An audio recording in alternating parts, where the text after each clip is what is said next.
ซอยน้ำท่วมเขาเห็นแต่ใบวีน้ำท่วมหกสีเห็นแต่ขี้แกมอันนี้ก็ว่าซอยพี่น้องน้ำท่วมน้องหอยอันนี้ก็ว่าซอย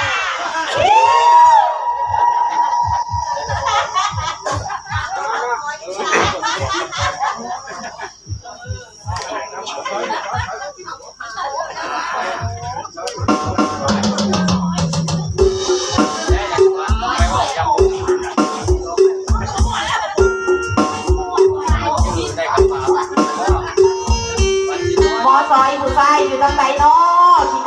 ขี้กระเดือนต่อตายมาแล้วบ่เขามาเด้อเขามาซอยกันเด้อพี่น้อง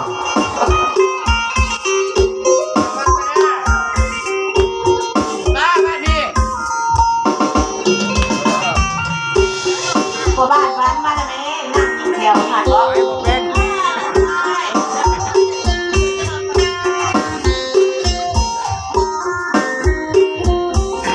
ยังบ่ทันเล่นที่ยังบ่ทันเล่นที่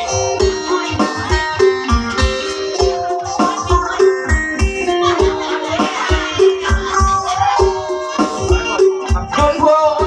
น้ำมาแก่แต่ชนพูอยากกอดคนละย้ำหนาว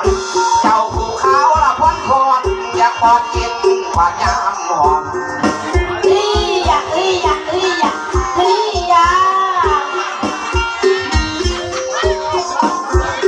หนูมองร้องอ้างมาและคลามาใส่หมอลำสันบอกบุญอีละแพงมีแล้วว่าใส่อึดนั่นแหละอยู่กับขันขีดพินละแดงใจใจของนางอยากหลังถึงละวาวสาดีกันบ่เนาะหนูมองไอ้นี่เกิดนั่นแหละอยู่กับขันขีดพินละหน้าผู้บอกว่าเด้อหน้าคนงามบอกว่าชื่อนั่นแหละถาวรให้คิดจำเอาไว้